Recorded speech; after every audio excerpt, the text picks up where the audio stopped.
Hello, welcome to my lesson on 6.1, so chapter 6, lesson 1, percents and decimals. So today we are going to be doing a couple of things. We are going to be writing percents as decimals, and then we are going to go from decimals back to percents. So first up, to write percents as decimals, you need to remove the percent symbol and then divide by 100. Or the option that I typically do is I remove the percent symbol and then I move the decimal point 2 places to the left. So if you have your notes packet out, you're going to see in this example 23%. I get rid of that percent symbol, and of course that decimal is right after the 3 there. I move it 2 places to the left, and then I put a 0 point in front of it. And a lot of times it's easier to read if you have the 0.23 to know that the decimal is 0.23 than to just put a dot and then 23, because a lot of times if you don't see the dot, then you're not really quite sure what the decimal point would be for that percent. So looking at example 1, we need to write 52% as a decimal. So I would get rid of the percent symbol, and then I would move my decimal 2 places to the left, so that would give me 0.52 as my decimal. For number 7%, I start with 7, get rid of the percent symbol, and then move it 2 places to the left, and then I fill in zeros in both of those spots, so it'd be 0.07. Please pause the video and do these ones on your own. All right, to check these ones, you should have gotten 0.24 for the decimal for 24%. You can ignore that model part because you don't need to do that. For number 3, you should get 0.03 for the decimal for 3%. For number 3, if you move it 2 places, it's still going to be between the 1 and the 0. And you can have a percent that's bigger than 100% and then write it as a decimal, but it's going to be a decimal that includes a 1 in front of it. Last one, move the decimal 2 places to the left, so it would be 0.927 is the decimal for 92.7%. Second thing, writing decimals as percents. Well, what you need to do is multiply by 100, or you can just move the decimal point 2 places to the right and then add the percent symbol. So if I have 0.36, I move it 2 places to the right, and then I just add the percent symbol on there, so my percent would be 36%. So some examples, I would move the decimal 2 places to the right. That would then give me 47%. Decimal 2 places to the right, that would be 66.3%.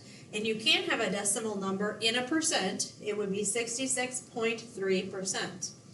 Next one, 2 places to the right, I'm going to have to add a 0 in there, so 1.8 would actually be 180%.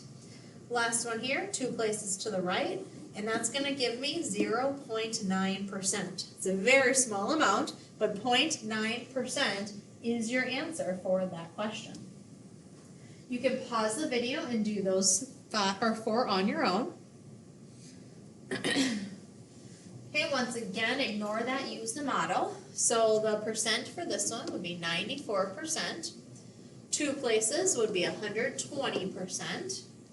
2 places would be 31.6%. And then 2 places would be 0.5%. All right, a little real-life application problem. On a math test, you get 92 out of a possible 100 points. Which of the following is not another way of expressing 92 out of 100? And notice how they put the word not in italics. That's because they wanted you to notice it. But I have a lot of students who skip over that word and just read which is a way of expressing 92 out of 100. They see 92% and think, oh, that's the right answer. But make sure, especially when you see words in italics, you actually pay attention to those words. Because if you see that word, then you know 92% is certainly not the answer for that one. Because 92 out of 100 would be 92%, so that one's not the right answer. 92 out of 100 would be 92 hundredths, so that one's clearly not the answer.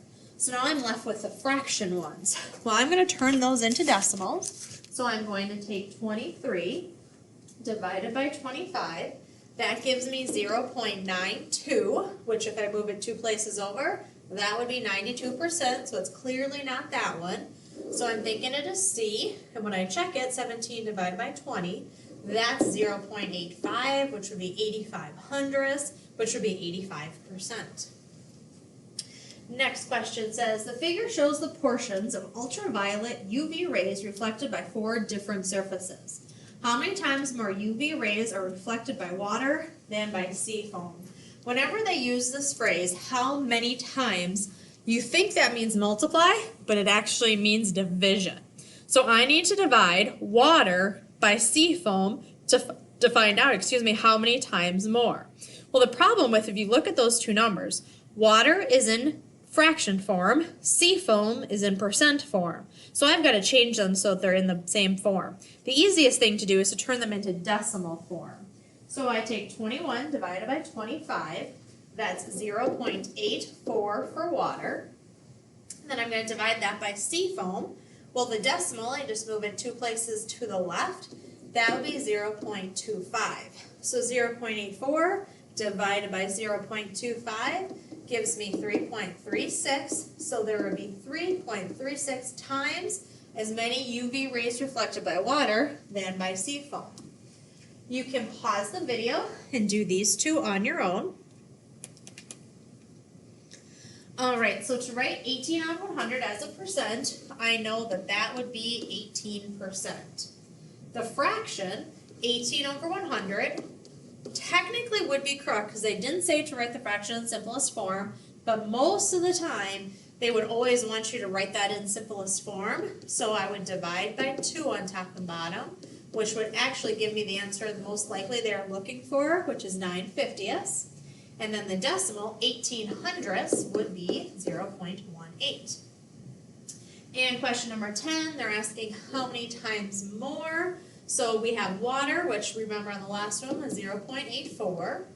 And then we have sand, which is already in decimal form, so we're in good shape. So 0.84 divided by 0.15 would then give me 5.6 times as many rays are reflected by water than by sand. All right, next up, you should go to bigideasmath.com, enter into today's homework assignment, and then we'll get started on it with the first 3 questions. So first one says, match the decimal with the equivalent percent. Well, to turn this decimal into a percent, I would move it 2 places to the right, which would give me 42%. Second one says match the decimal with the equivalent percent. So again, move that decimal 2 places to the right. That would be 402%. And then the next one, match the decimal with its equivalent percent. Again, 2 places to the right. It would fall between the 4 and the 2, so it would be 4.2%. So I would select that one. Please let me know if you have any questions, and thanks for watching.